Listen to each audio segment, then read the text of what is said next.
Hello friends, मैं हूं योगेश और आप देख रहे हैं इंग्लिश इंजन YMTS। आज हम बात करने वाले हैं फ्यूचर कॉन्टिन्यूअस टेंस के बारे में। आज हम बहुत सारी चीजें इसमें क्लियर करेंगे फ्रेंड्स कि कई बार फ्यूचर कॉन्टिन्यूअस टेंस को हम प्रेजेंट के सिचुएशन में भी लगा देते हैं। वो गलती बहुत सारे लोग करते हैं और हम कई बार समझ नहीं पाते सही है या गलत है। वो आपका मैं क्लियर करने वाला हूं। इंटेरोगेटिव, नेगेटिव सब चीज मैं बताने वाला हूं। वीडियो थोड़ा लंबा जाएगा, पूरा देखना है अगर आपको पूरा सीखना है। लास्ट में कुछ क्वेश्चंस मैं आपको दूंगा, वो बना के आप संतुष्ट हो जाइए कि यस आपने वो चीज सीख लिया है। तो आइए देखते हैं क्या है ये फ्यूचर कॉन्टिन्यूअस टेंस और किस सिचुएशन में इस्तेमाल करना है ये हम देखते हैं। और एक रिक्वेस्ट मैं करना भूल गया था, वो रिक्वेस्ट है कि प्लीज उन लोगों तक जरूर पहुंचाइए जो अफोर्ड नहीं कर सकते महंगी क्लासेस। मैं गारंटी दे रहा हूं फ्रेंड्स, बहुत सारे वीडियोस लाने वाला हूं, हर इंसान को इस जो चैनल से बेनिफिट होगा, ये मेरा आपसे वादा है। आइए देखते हैं कि फ्यूचर कॉन्टिन्यूअस टेंस क्या है। फ्रेंड्स फ्यूचर क्या है समझ लीजिए। फ्यूचर यानी भविष्य, भविष्य यानी जो अभी नहीं जो भविष्य में घटेगा। भविष्य क्या है? भविष्य क्या है? जो 1 सेकंड के बाद होने वाला है वही मेरा भविष्य है। 2 सेकंड के बाद होने वाला वही मेरा भविष्य है। 5 सेकंड के बाद, 10 मिनट के बाद, 15 मिनट के बाद, 20 मिनट के बाद जो अभी नहीं जस्ट होने वाला है वही मेरा भविष्य। या फिर थोड़ी देर के बाद, 10 साल के बाद भी होगा, वो भी मेरा भविष्य है। तो इसी भविष्य को बोलने के कई तरीके होते हैं। हमने एक सिंपल देखा कि मैं मार्केट जाऊंगा, खाऊंगा, पीऊंगा। उसमें फ्रेंड्स आप देखे होंगे, उसमें कोई काम को स्टार्ट करने का चीज बता रहा था। मैं पढ़ूंगा मतलब वो पढ़ाई स्टार्ट करेगा। मैं खेलूंगा यानी वो खेलना स्टार्ट करेगा। मैं आऊंगा यानी वो आने का काम करेगा, मतलब वो आएगा मतलब वो स्टार्ट करेगा आना। ठीक है। मैं स्कूल जाऊंगा यानी स्कूल जाना मतलब वो जाएगा। ठीक है। तो कोई काम किस वो शुरू कर रहा है या बंद कर रहा है। जैसे मैं क्लास बंद करूंगा, मैं क्लास स्टॉप करूंगा, तो उस चीजों को, उस सिचुएशन को बताता था कि सिंपल फ्यूचर में। ठीक है। लेकिन हर समय ऐसा ही नहीं होता, हमें कुछ और भी चीजें बयां करना पड़ता है। एक सिचुएशन से आपको मैं समझाता हूं। जैसे एक इंसान है, या छोड़ो मैं ही हूं, 8 बजे मैं क्लास स्टार्ट करता हूं और 5 बजे मैं स्टॉप करता हूं, ये मेरा टाइम है। ठीक है। तो सिंपल सी बात है, कल भी मैं 8 बजे क्लास स्टार्ट करूंगा और 5 बजे मैं क्लास स्टॉप करूंगा यानी कि बंद कर दूंगा, फिनिश कर दूंगा अपना क्लास। ठीक है। ओके। तो देखिए क्या हुआ, मैं बता दिया 8 बजे I will start class, I will stop class at 5 o'clock। 8 o'clock को मैं क्या करूंगा, स्टार्ट करूंगा, 5 o'clock को मैं बंद करूंगा। लेकिन अगर आप मेरे से पूछ दोगे भाई साहब आप 10 बजे क्या करेंगे, तो मैं अगर बोल दिया कि मैं 10 बजे क्लास लूंगा, इसका मतलब क्या होगा फ्रेंड्स पता है आपको? इसका मतलब आपको लगेगा कि 10 बजे ही आप क्लास लेना स्टार्ट करोगे। तो 10 बजे नहीं, मैं तो क्लास 8 बजे से ले रहा हूं। 10 बजे अगर मैं मेरे से आप पूछ दोगे कि 12 बजे आप क्या करोगे, और मैं बोल दूं 12 बजे मैं क्लास स्टार्ट करूंगा या क्लास लूंगा, तो भी कुछ हद तक तो सही है, क्लास लोगे आप। लेकिन इससे साबित यह हो रहा है कि 10 बजे ही आप क्लास लोगे। आपको यह नहीं बोलना है, आपको उस पॉइंट में क्या कर रहे हो वो बताना है। जैसे एक चीज और मैं आपको एक एग्जांपल दे रहा हूं। जैसे 9 बजे मैं नाश्ता करता हूं, ठीक है, 9 बजे मैं नाश्ता करता हूं, तो कल भी 9 बजे मैं नाश्ता करूंगा। लेकिन आप बोलोगे भाई साहब या सर 9:05 में आप क्या करोगे, तो मैं बोलूंगा 9:05 में मैं नाश्ता करूंगा। तो इसका मतलब क्या समझोगे कि 9:05 में ही सर नाश्ता स्टार्ट करेंगे। नहीं जम रहा है। इसमें आपको क्या करोगे वो नहीं बताना है, उस समय आप क्या कर रहे होगे वो बताना है। जैसे मैं अभी पढ़ा रहा हूं, कल इसी टाइम में पढ़ा रहा था और कल मैं पढ़ा रहा होऊंगा। कल में क्या टाइम है, ये 9:15 को मैं पढ़ा रहा होऊंगा। पढ़ा रहा होऊंगा, इस पढ़ा रहा होऊंगा से क्या साबित नहीं होता कि 9:15 में सर आप पढ़ा रहे होगे। इसका मतलब ये नहीं कि 9:15 में आप पढ़ाना स्टार्ट किए हो सकता है आप सुबह 7 बजे से पढ़ा रहे हो, 7 बजे से पढ़ा रहे होगे और आगे भी पढ़ा रहे होगे। लेकिन 9:15 पे अगर आपसे मैं पूछूं कि क्या कर रहे हो, या फ्यूचर में सॉरी आप क्या करोगे, तो आप बताओगे कि उस समय मैं ये काम करूंगा नहीं, कर रहा होऊंगा, क्योंकि वो पहले से ही स्टार्ट हो चुका है। तो कैसे हम ऐसे सेंटेंस को बोलें जो फ्यूचर में पहले से स्टार्ट हो गया रहे होगा मतलब फ्यूचर में वो काम पहले से स्टार्ट हो गया होगा, ठीक है, और वो चल रहा होगा, और उस पॉइंट को पकड़ना है, उस पॉइंट को पकड़ना है और आपको बोलना है कि मैं ये काम कर रहा होऊंगा। एक और एग्जांपल से समझो, आप 2 बजे निकले रायपुर के लिए, ठीक है, 2 बजे आप रायपुर के लिए निकले, आपका पहुंचने का टाइम है 5 बजे, ठीक है, उतर जाऊंगा, इधर चढ़ जाऊंगा, चलेगा। लेकिन मैं बोला 3 बजे आप क्या करोगे, तो क्या बोलोगे, 3 बजे रायपुर जाऊंगा बोलोगे, फंस जाओगे। 3 बजे रायपुर जाऊंगा बोलोगे तो मतलब यह है कि 3 बजे ही बस बैठोगे। तो आप बोलोगे भाई साहब मैं 3 बजे रायपुर जा रहा होऊंगा। तो ये जो फ्यूचर कॉन्टिन्यूअस टेंस है, ये एक एक पॉइंट में आप कौन सा काम कर रहे होगे इसको बताता है।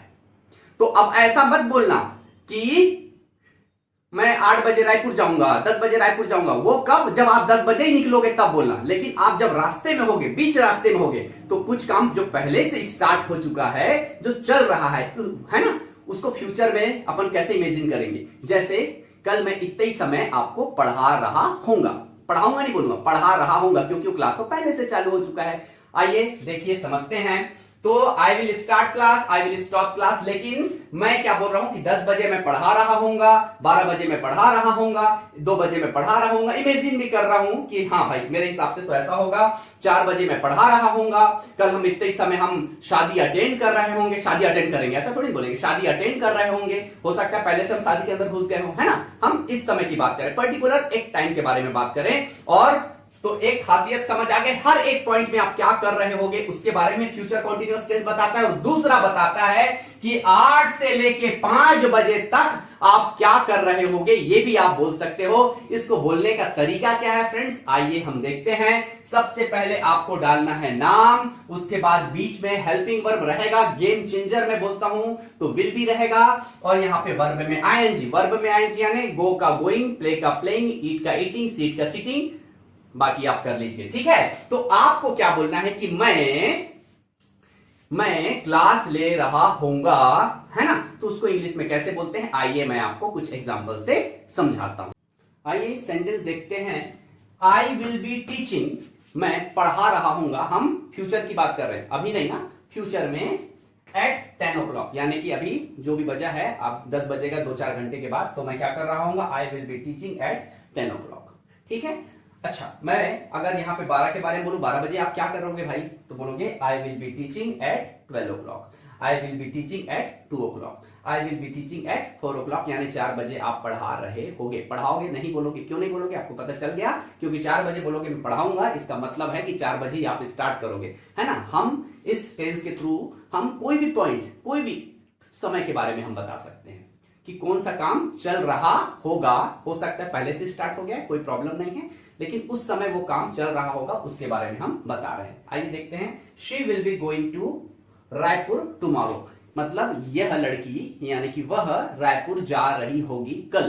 तो देखिए यहां पे जो हम टाइम डालते हैं ना, कल, परसों, नेक्स्ट वीक, है ना, जब तुम आओगे, व्हेन यू कम, तो जो ये टाइम जो हम डालते हैं, इससे पता चलता है कि फ्यूचर में होने वाला है, ठीक है। अभी एक और कंफ्यूजन है, प्रेजेंट और फ्यूचर में हम कई बार कंफ्यूज रहते हैं, तो वो भी मैं क्लियर करने वाला हूं। हाँ, इस वीडियो को लास्ट तक जरूर देखिएगा, ठीक है। तो यहाँ पे देखिए, we will be teaching next year, कि हम पढ़ा रहे होंगे, हम नेक्स्ट ईयर पढ़ा रहे होंगे।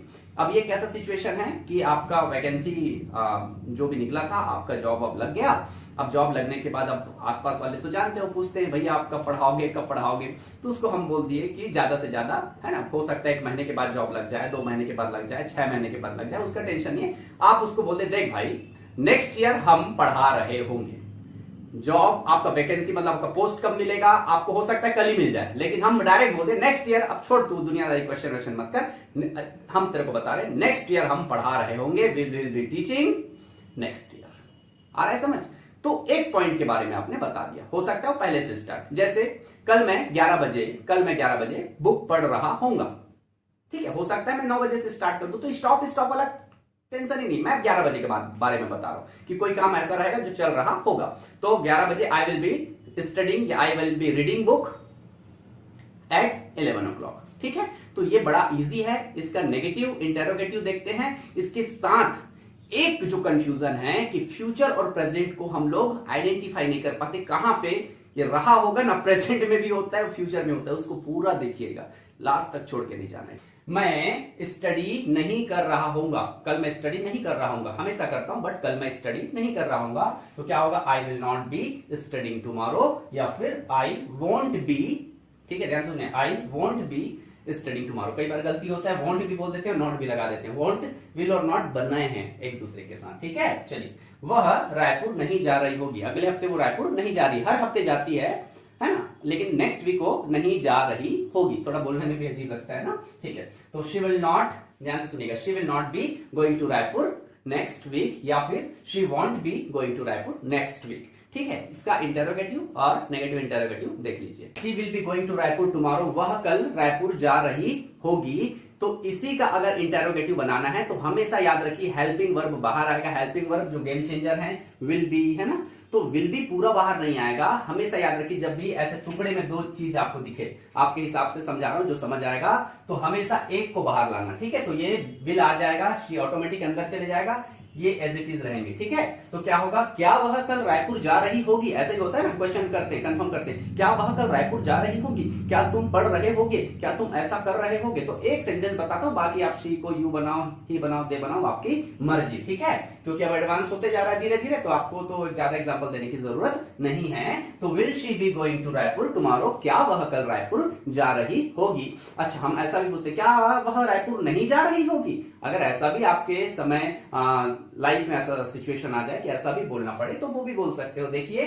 क्या करना है, ये नॉट को लिख देना सब्जेक्ट के बाद। तो क्या होगा, विल शी बी था तो विल शी नॉट भी हो जाएगा, ठीक है। Will she not be going to Raipur tomorrow, क्या वह रायपुर नहीं जा रही होगी। अच्छा, ये जो नॉट को विल को दोनों को जोड़ के लिख देना, कभी विल नॉट एक साथ अलग अलग मत लिखना भैया, हाँ। ऐसे अगर विल नॉट लिखने का शौक है तो विल शी नॉट लिखना, ठीक है। Will she not, will he not, जो भी आपका, ये सब्जेक्ट चेंज होता रहेगा।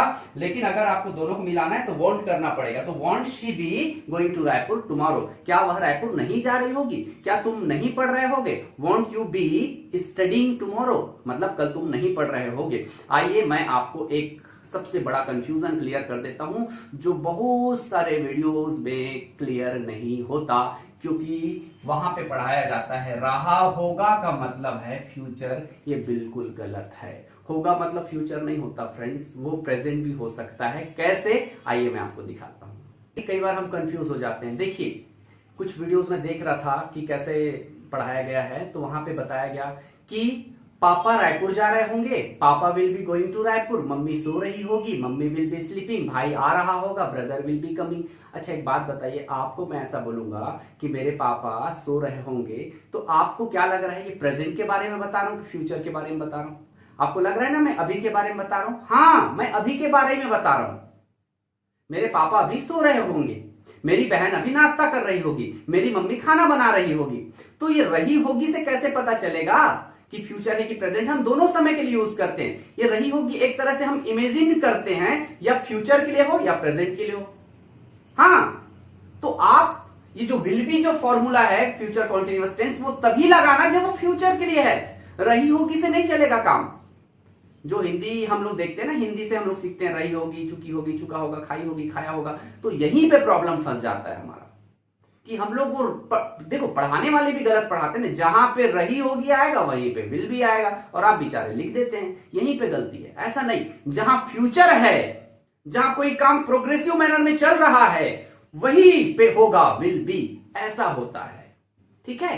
तो अगर मैं बोलूं मेरी बहन अभी खेल रही होगी, तो अभी खेल रही होगी, वो फ्यूचर कैसे हो जाएगा, वहां पे विल कैसे लग जाएगा।